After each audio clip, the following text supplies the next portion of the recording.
You know, so many of the most famous stories from the Hebrew Bible, think Adam and Eve, Cain and Abel, Joseph and his brothers, they also show up in the Quran. And for centuries, pretty much everyone thought they knew how those stories got there. But what if that accepted answer isn't the whole story? Okay, let's dive into a really fascinating scholarly mystery that just might change how you see the ancient world. So this is the big question. And it's not just about, finding a single source. It's about tracing how ideas and stories and beliefs flowed between cultures way back in late antiquity. To figure this out, we have to act like detectives and follow the textual clues. And our first clue? It's a small but really significant difference in a very famous story. Okay, let's take the story of Joseph. In the Hebrew Bible, his master's wife, Potiphar's wife, tries to seduce him. He says no, she gets angry and falsely accuses him, and boom, he's thrown in prison. The story just keeps going. But in the Quran, something else happens. Later on in the story, she actually confesses that she was the one who was guilty. It's this big, dramatic moment of truth that's just not there in the Bible. So where on earth did this different ending come from? To answer that, we have to look at the theory that held sway for a very, very long time.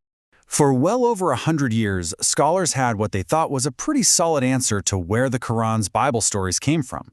It really all kicked off way back in 1833 with this landmark work by a scholar named Abraham Geiger. His book, and pardon my German, was essentially titled, "What Did Muhammad Borrow from Judaism?" And this book basically set the agenda for generations of researchers. Geiger went through meticulously comparing Quranic stories with Jewish rabbinic texts, and he found tons of parallels. And so this became the standard model.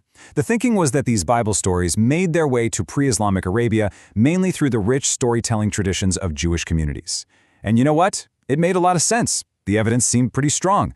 But recent research has uncovered a surprising new connection that kind of complicates this whole picture.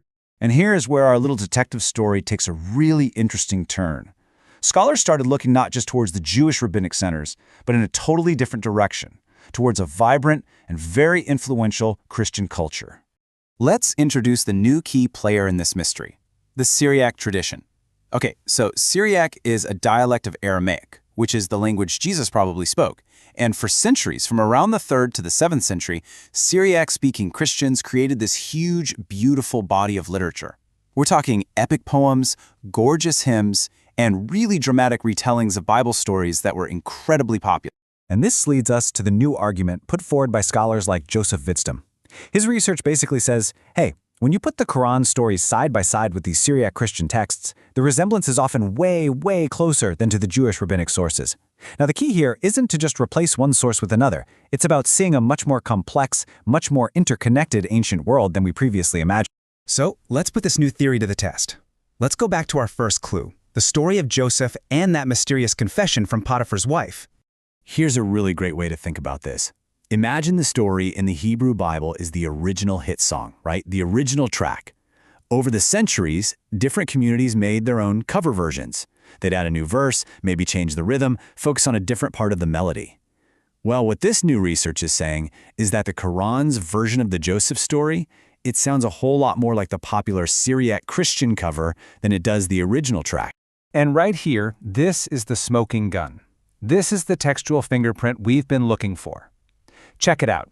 The accusation part, it happens in all three versions, no surprise there. But the confession? It is completely absent from the Hebrew Bible. It doesn't happen. And yet it's a huge, dramatic moment in both the popular Syriac poems about Joseph and in the Quran. This specific, shared plot point is some seriously powerful evidence suggesting a direct line of influence. But that brings up a pretty big question, right? Okay, so how in the world would these Syriac Christian poems and hymns have traveled all the way to the Arabian Peninsula in the years before the start of Islam? Well, the answer is all about how these stories were shared. See, these weren't just dusty old books locked up in a library somewhere. After the original stories were written, they were adapted into these amazing poems and hymns. And these poetic versions were made for public performance.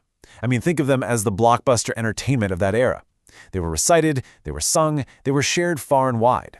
And that's how they traveled along trade routes, and just became part of the cultural air that people were breathing in late antique Arabia. So what's the big deal? Why does any of this matter? Well, this is way more than just some obscure academic debate. This shift in thinking actually changes our understanding of the Quran and the world that it came from in a pretty fundamental way. For one thing, little details in the Quran that scholars used to see as maybe mistakes or just totally new inventions, well, now we can see that they actually reflect these well-known stories from the Syriac tradition. It also shows us that the Quran isn't just passively borrowing, but it's actively engaging with these stories, recasting them to fit its own unique message. And maybe most importantly, this paints a much richer picture of a super interconnected ancient world. It shows us an Arabian Peninsula that wasn't isolated at all, but was this lively crossroads where Jewish traditions, Christian traditions, and local Arab traditions were all mixing and talking to each other. And that really leaves us with one last amazing question to think about. If this deep connection, hiding in plain sight for all this time, was just waiting to be found, it really makes you wonder, what other threats, what other ancient connections between Judaism, Christianity, and Islam are still out there buried in some ancient text, just waiting for the next detective to come along and uncover?